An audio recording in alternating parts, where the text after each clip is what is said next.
6:52 WCRF. It's a follow-up Friday, and I've been anxious to talk to our friend, Jaime Buxton, who's in studio today from City Mission. Welcome back, Jaime. Thank you very much. Hanging out throughout the day for, well, just the morning, I guess. You're not going to hang out while J.D. Greer preaches. He won't ask your opinion. No, he's not going to talk to me, but I do have to hang out. I gotta do a little taping of some Pause for Prayers this morning. Oh, that's right. She's a Pause for nice. Prayer contributor. We love that. But I wanted to get your take on this article from Christianity Today. Christian moms feel more pressure to get it right. Here's what it says. A majority of mothers with kids at home today, which would be 69% in a new survey from Barna, say they struggle to, quote, feel like they're enough as a mother. Mm-hmm. So a solid majority, 69%, almost 70% of moms with kids at home say they struggle to feel like they're enough. Only 19% of moms said they feel like they're, quote, able to contribute meaningfully to the world. That's a lot. Yeah. So what does it mean to be enough, and where do moms look as they try to figure it out? Overwhelmed young moms see social media feeds filled with practical tips, assurance, and at times unrealistic expectations. Christian influencers suggest moms should be doing everything from building seasonal sensory bins to catechizing their kids at snack time. And moms are discouraged, said one woman. She's a co-host of a podcast about like parenting and such. She says they feel defeated or like failures now more than ever in my 30 years of counseling. Yes. Does this resonate with you in any way? Absolutely. Well, it's pretty emphatic. Absolutely. Yeah, absolutely. So have you ever felt like you're not enough? Yeah, pretty often. Really, Jaime? I mean, yeah, pretty often.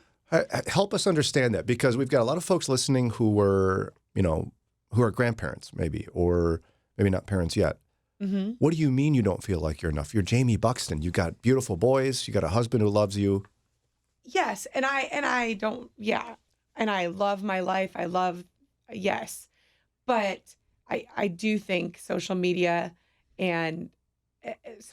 plays a big role. I mean, you can scroll and find these women who are dressed like in their Gucci clothes, baking things, and like their house is perfect, and you're like, who has time for that? Like, who has time for that? I mean, and then add the Christian pressures, right? Like this idea of you better be catechizing your kids at snack time. Yes. Well, yeah, I think all of that, and then I think there's still a lot of women shouldn't work kind of a thing still lurking around. And do you get that? Because again, you work at City Mission doing a great work for the kingdom, but you feel like some people kind of frown at you about that? Sometimes in church it like can feel people that in way. America today. People in America today. In the church. Yes. Absolutely. What does that look like? Can I say, is it like you work? It's that, or like sometimes it's an over exaggeration of the other side. Like, I just don't know how you could ever do it all. How could, and it's, so it feels like it's almost a compliment, but then when you go home and think about it later, maybe it wasn't that much of a compliment. Like, can you do anything really well when you're that busy? And the answer is probably not sometimes. Well, okay. But to back up a couple of steps, because I live in a two-income family. Mm-hmm.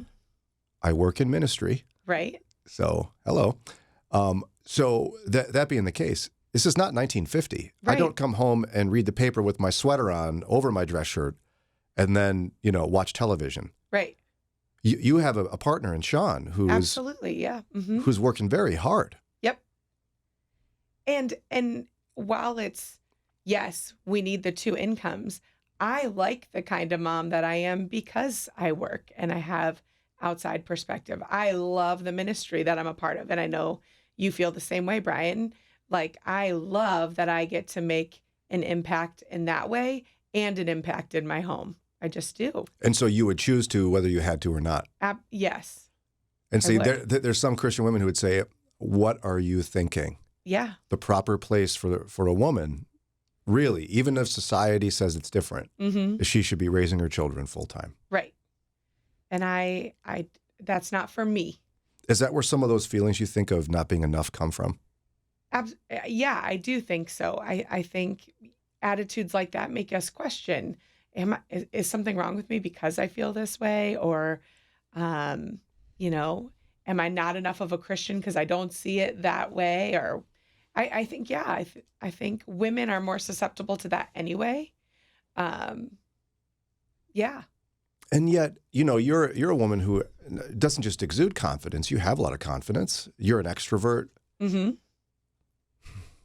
Yeah, I think someone who would picture the person doubting themselves would be, like the mom from Footloose. I like to bring her up. She's a pastor's wife with braided hair who doesn't really speak. Right. She would feel sad that she's not enough. Yeah. But even Jaime Buxton, help us understand why you would feel that way. I mean, just sometimes it just feels like there's just not enough hours in the day to do all the things and to meet all the requirements that it feels like, life has for us. In our house, I'm not the person who cooks. Sean does that. But sometimes it just feels good to like be that person. And I want to be the provider or the creator of the meal. But if I do that, it means that something else gives or, like, I don't know. It's just lots of things. Yeah, and my wife Sarah would tell you that she's had times where she feels guilty that she likes her job. Oh, yes. Like she would say, I should like my being with my kids more than I should like my job. I've never had that problem. You know what I mean? I don't have any problem loving my job, but Yeah. she was like, she had a season to really work through it. She thought she was doing something wrong if she liked her job more. Like, it's one of her favorite things she does. I would totally agree with that. Thank you, Sarah. See, that just made me feel better because there's little things that creep in like that. I mean, if I'm being completely honest, I worked all night last night and kind of like my family was like there, but Sean did all the heavy lifting last night. And so, yeah, I wake up on a day like today and go, oh, well, how am I going to do better today? How am I, and inevitably I will because I love my kids, but, I do enjoy work. I want to meet not just the requirements, but excel in the workplace. And I want to be busy with friends. I want to be a good friend. And so that's a lot of things to try to be pulling off when you got 4 kids. Well, and what I'd like to do here when we come back is try to figure out, how do you cope with that? Mm-hmm. Because it seems to me like you're saying it's not just you, it's not just Lauren, because Lauren gave a hearty amen right away when I read some of this stuff to her about how moms feel today, Christian moms. How do you cope then? Like, what do you do? What's your word of advice? Maybe there's ladies listening who'd like to weigh in on this. Mm-hmm. So we'd love to hear from you. 440-546-2255. More on this coming up. All right, we've been talking as a team, but primarily so far with Jaime Buxton about this idea that Christian women in particular are feeling like they're not enough. Christian moms. In fact, 69% of moms in a new Barna group survey feel like they're not enough. Only 19% said they felt like they're able to contribute meaningfully to the world. So we got moms really struggling. There's a lot of reasons for it, but you and Daria were telling me in the break that it's probably particularly acute for Christian women. I do think so, Mm-hmm. yes. So, Daria, why do you think it's harder on Christian women to feel like they're enough? I don't know why, but there's a lot of expectations put on us, a lot of pressures that I feel like men don't feel.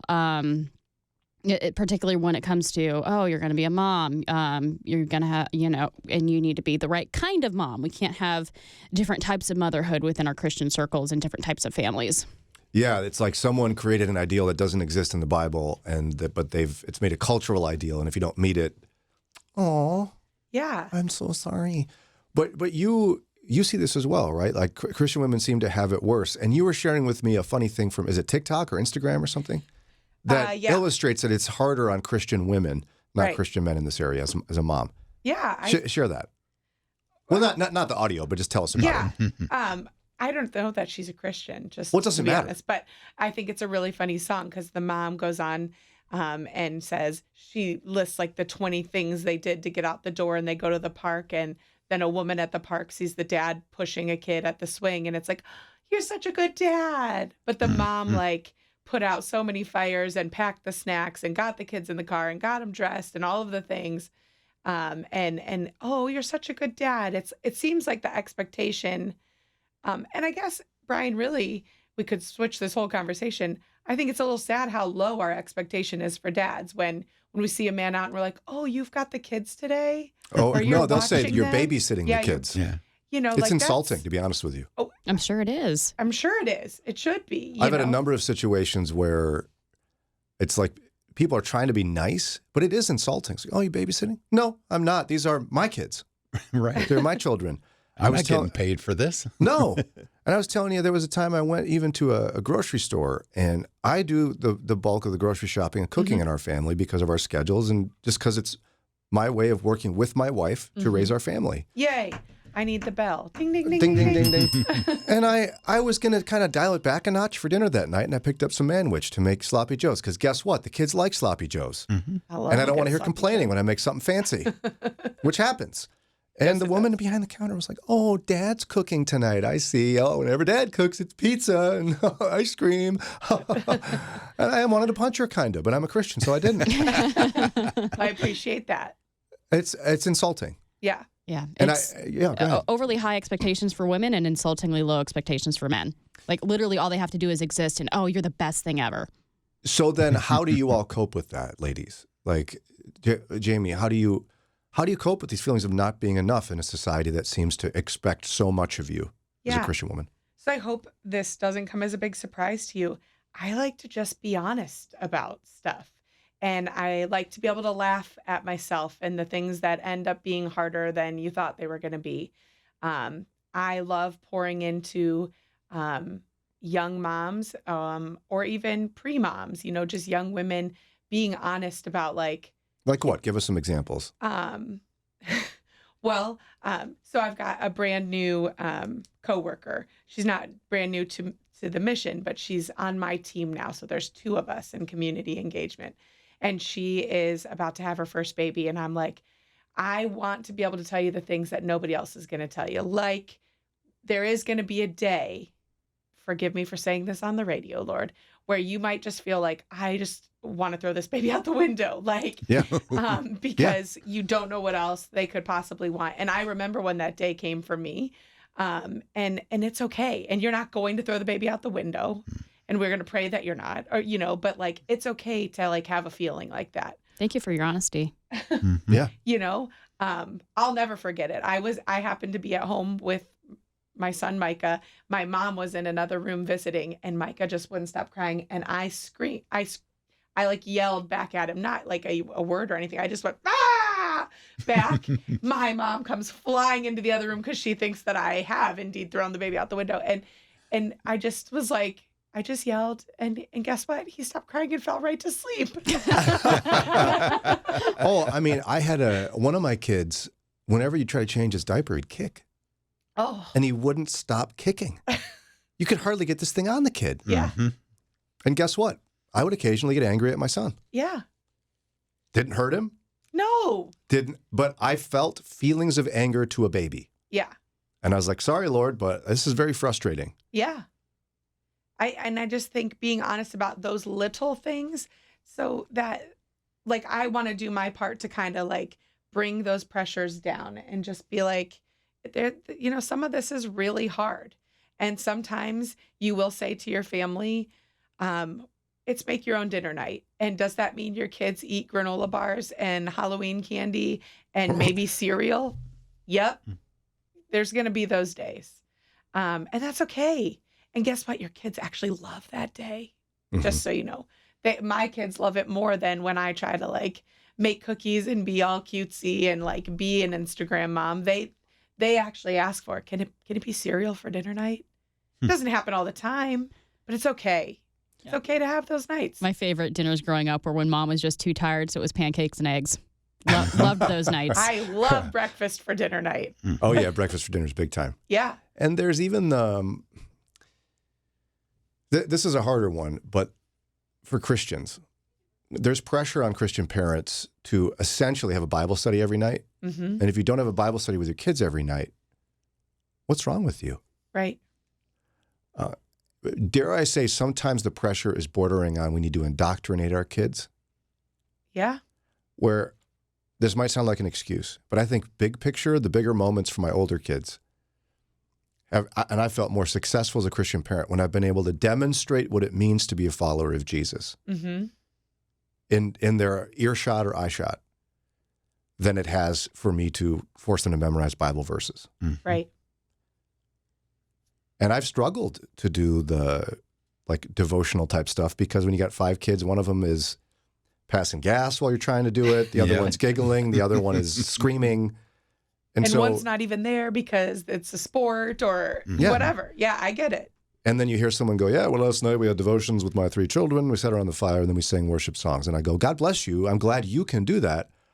I'm not certain that I can do that. Yeah. Doesn't mean I'm a failure as a dad. Right.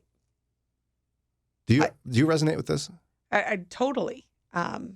Yeah. It is tough when we are constantly, looking horizontally at the people next to us, trying to measure up because everybody is a little bit different. What I would say to that is, what am I doing that person might not have time for? And I don't know what that is. I'm giving it my all every day. And some days it looks a little better than it might to somebody, it might look good on the outside. And sometimes it's really hard. Because no matter what you do, by the way, you can't force your kids to become Christians. You can't compel them to do so many, there is no ratio that says the more devotions you do, the more Christian they'll be. I know. That's not a thing. That's not how Christianity works. And if it did, then believe me, I'd follow, I'd do my best to get that checklist every day. But I know you're right. I was a youth pastor for a long time and I watched families who I really looked up to have a son or daughter that didn't make that decision or it's taken much longer, Or they've left the faith and they did everything right, quote unquote, right. Honestly, but kids, I had to work out my own faith and it happened for me in college where I really ultimately had to decide, do I believe this stuff or not? Right. And am I going to be a follower of Jesus? Right. Every kid has to make that same decision. Now, we still need to do our best. But we can't put so much pressure on ourselves that, if I'm not doing devotions every night, they're going to become non-Christian. No, that's not how Christianity works at all. Mm-hmm. But what if they saw you being a radical follower of Jesus in your everyday life, in your conversations at dinner, in the way you talk about your enemies? Right. What if that was a thing? I couldn't agree more. And or am I just making excuses? No, I don't think so. I mean, I think it's great if you have time for both. But I think you're right. When my kids ask the deepest questions or I see growth, it's because they see me or my husband going through something and we're just trying, they see us questioning. They see how we respond. They know when I've had a bad day, my little number 3 man, he knows our feelings. He just has a great barometer of mom and dad are going through something and he asks questions and listens. And, that's when I have to be on. Yeah, we got more to say on this front. In fact, perhaps I'll share a couple, maybe you could share a couple of faith wins that don't look traditional. Yeah. With our kids. 440-546-2255. 440-546-2255. Call or text. We've been chatting about a really sad study from Barna discovering that 69% of moms with kids, obviously, because moms have kids, struggle with feeling like they're enough. Only 19% said they feel like they're able to contribute meaningfully to the world. We had a sweet note from Desiree. She said, I feel like there's more expected of us. All self-imposed with social media, which she doesn't even do. Mm-hmm. But, even like with Christmas time, you got to get the Christmas card picture, matching PJs, take them to the Polar Express, picture with Santa, over-the-top Christmas lights, more. Mm-hmm. It's just too much, she said. This is just Christmas, not all the other holidays.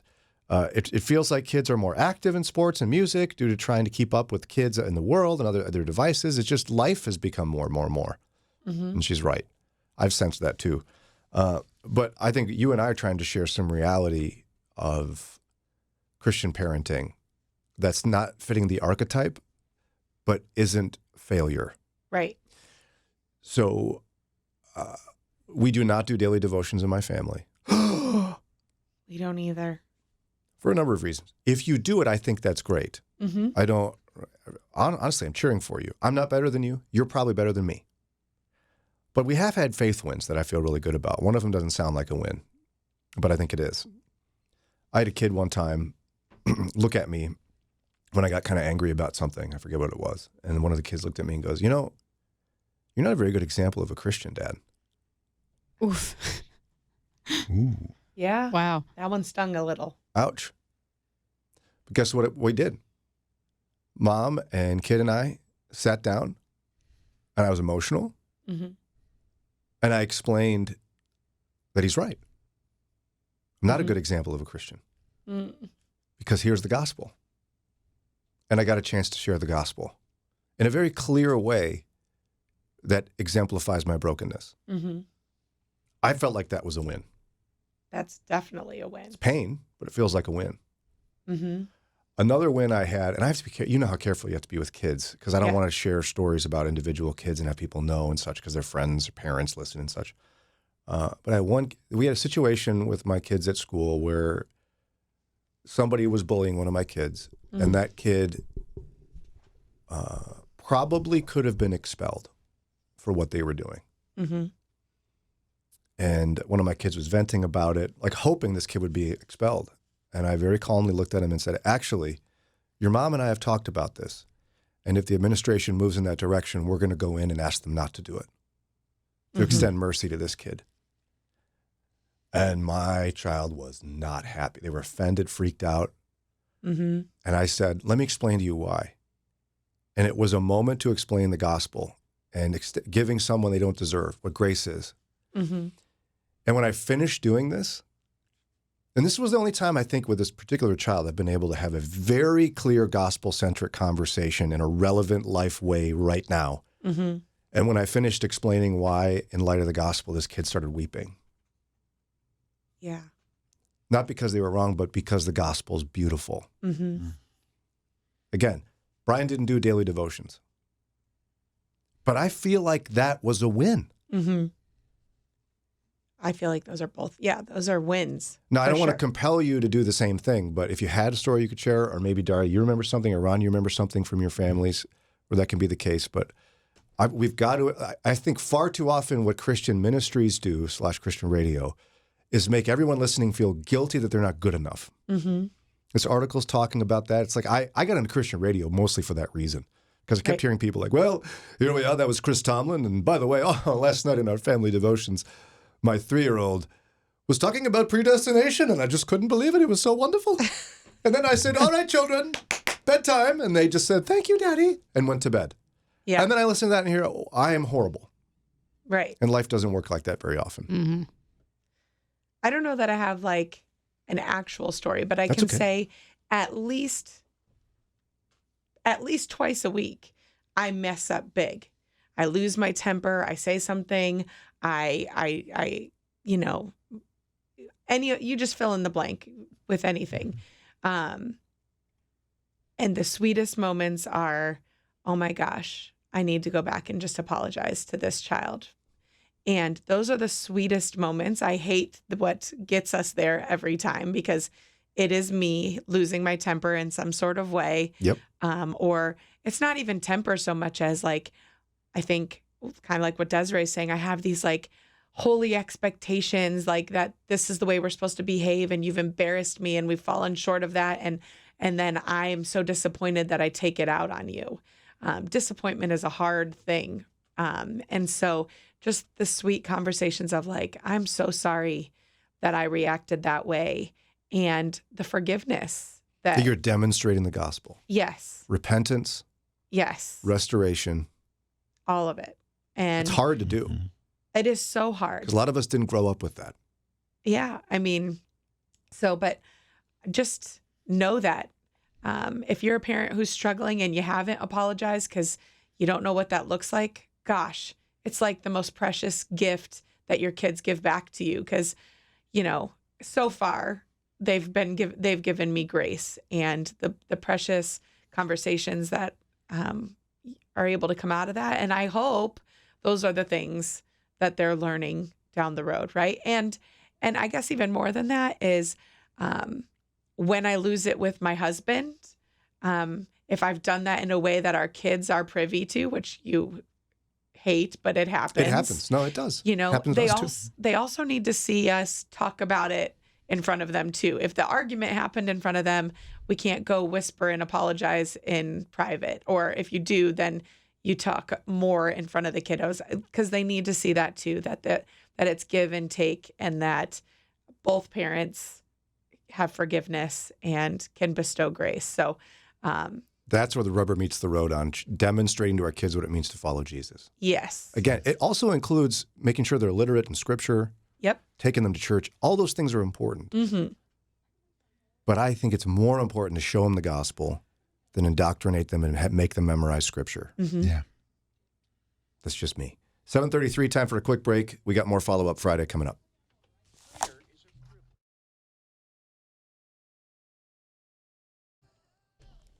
7:39 on Mornings with Brian on WCRF. Jaime Buxton from City Mission in with us today. We've been chatting about an article that covers a study from Barna Group about how moms are just feeling like they're not enough. Christian moms in particular are really struggling this day and age. And we've been talking about real ministry to family and what it looks like and the ideal versus the reality. Looks like we've got Art from Vermilion on the line. Love when we get people calling in on Friday. Art, what do you have for us, brother? Hey, I realize this is a topic. You're talking about moms. I know dads wrestle with this as well. Oh, yeah. The feeling of simply being enough. And some great advice my dad gave me. He was involved in Christian ministry, both education and Christian church camps for years.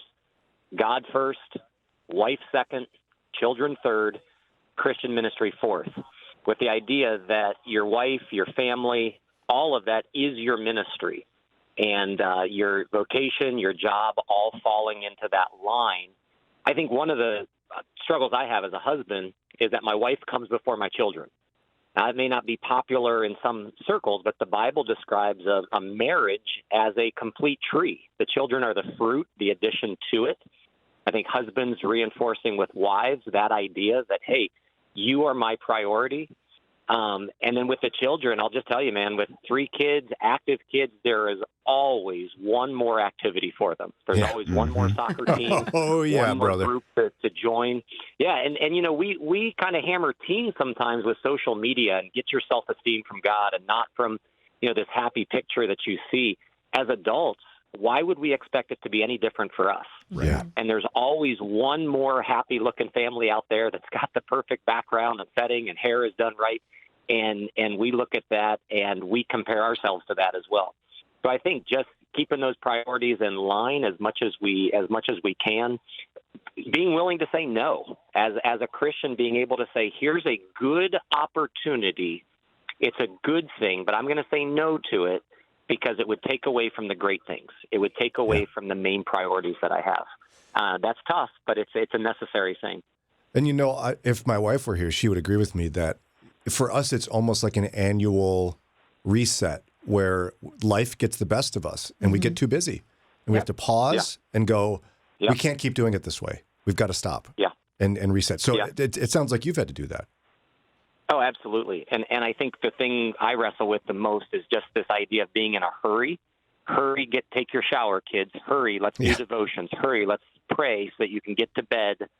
And it's just this constant hurry and being able to step back sometimes and say, so it took 2 minutes to get your shoes on instead of 30 seconds. You know, the hurried lifestyle, I think, feeds into that as well. Would you be willing to share some about your struggle in terms of like doing it right, quote unquote, with raising your kids in the faith? Well, I would struggle to say doing it right. I would say learning. One thing, this is just a little anecdotal thing that I would say I encourage parents to do. Take your kids with you to stores. Take your kids with you when you have to go places. When you have opportunities to get out and to interact, take them to games. Because I can tell my kids, don't steal, don't lie.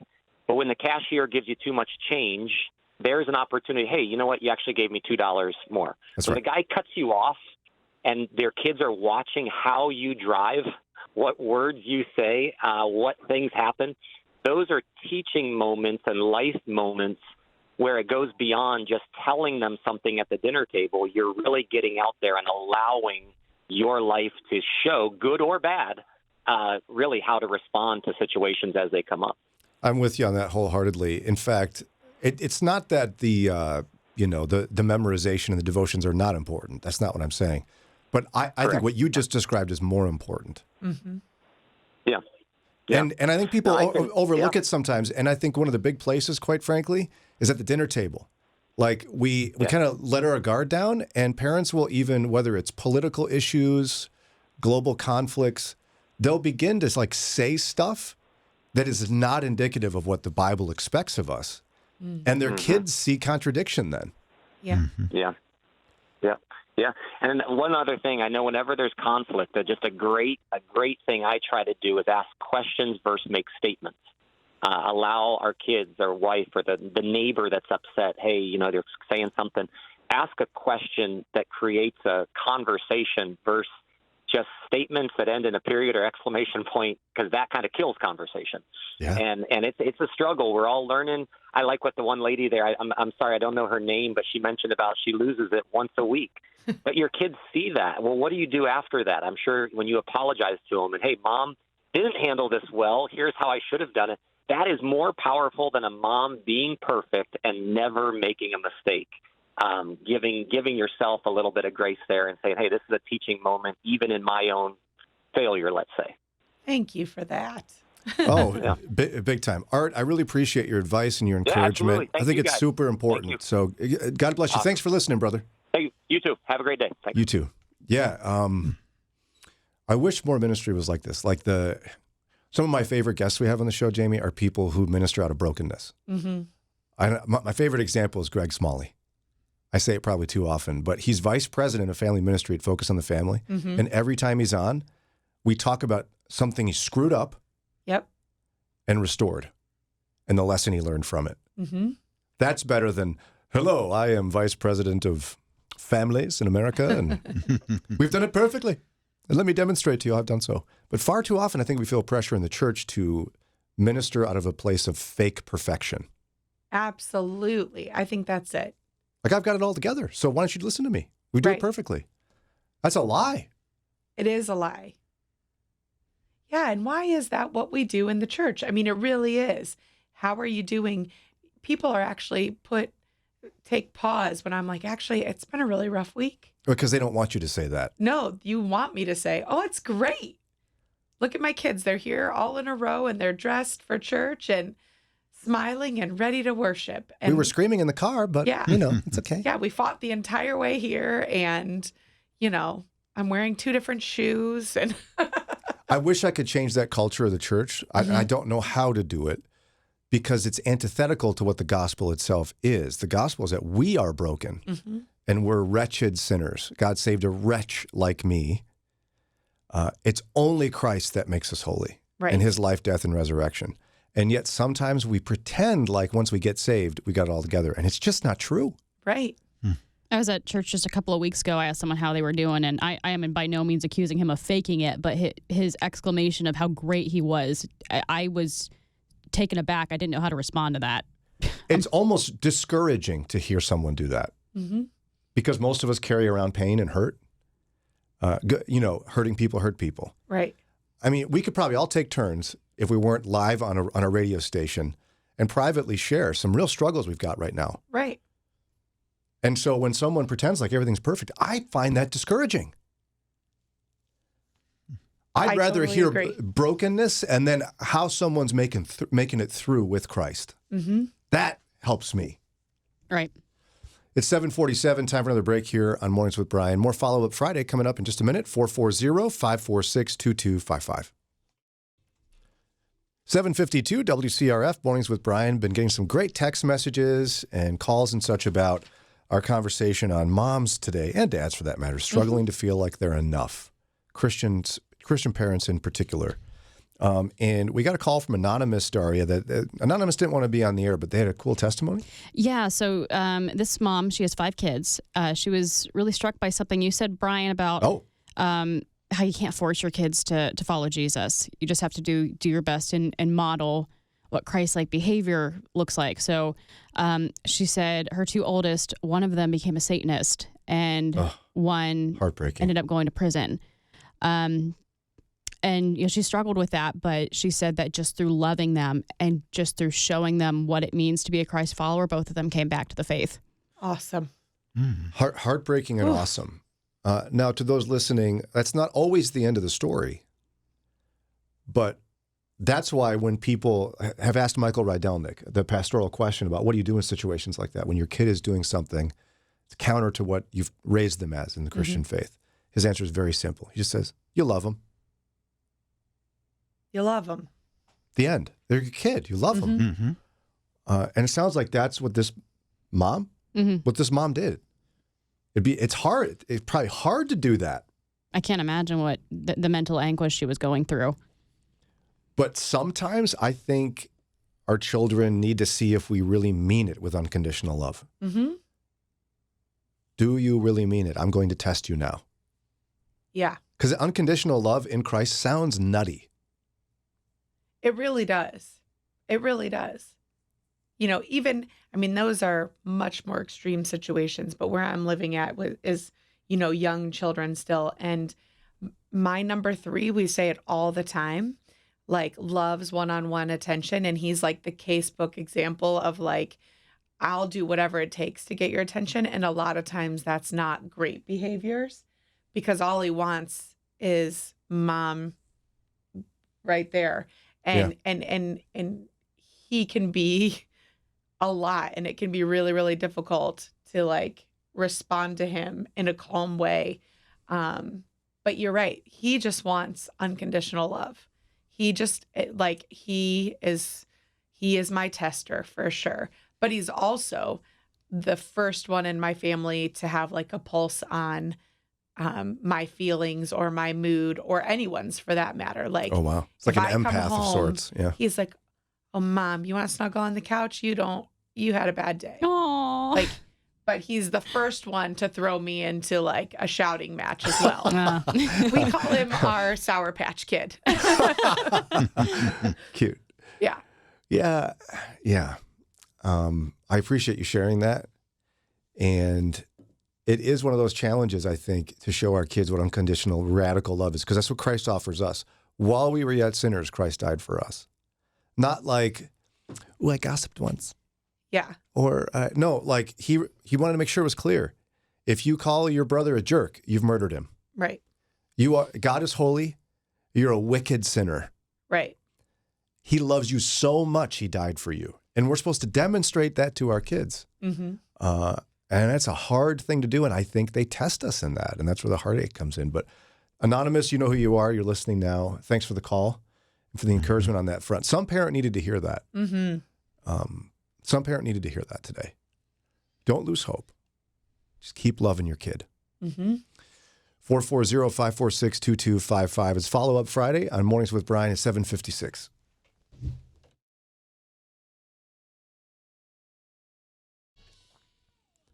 Just about 8 o'clock. That's Lauren Daigle here. It's Mornings with Brian, WCRF. We got Jaime Buxton. We got Ron. We got Daria.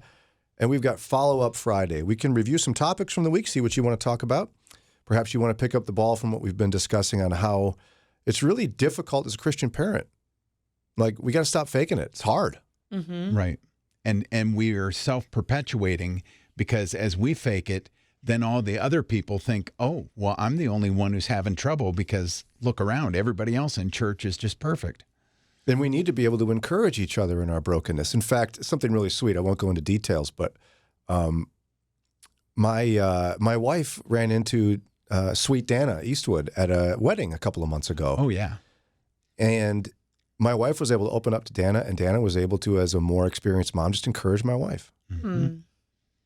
And they were able to share with each other some real difficult struggles, and it made all the difference in the world. But Dana's that kind of believer. She's like a really approachable, I'm a real person, I'm not a fakey perfect person. Right. That's what we need more of in the church.